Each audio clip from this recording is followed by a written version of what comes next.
اعوذ باللہ من الشیطان الرجیم بسم اللہ الرحمن الرحیم۔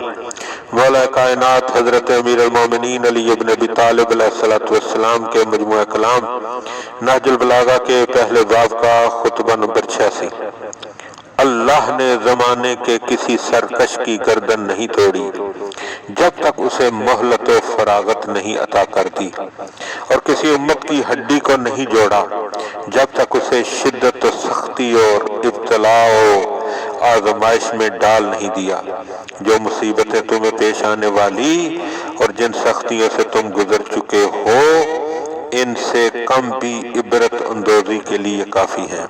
ہر صاحب دل عاقل نہیں ہوتا، اور ہر کان رکھنے والا گوش شنوا، اور نہ ہر آنکھ رکھنے والا چشم بینا رکھتا ہے۔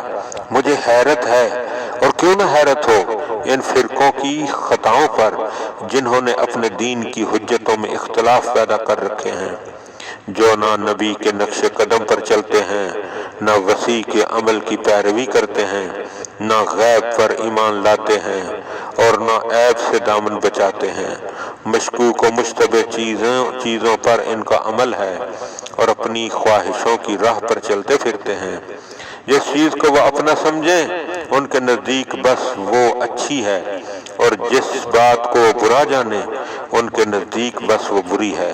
مشکل گتھیوں کو سلجھانے کے لیے اپنے نفسوں پر اعتماد کر لیا ہے، اور مشتبہ چیزوں میں اپنی رائے پر بھروسہ کر لیتے ہیں۔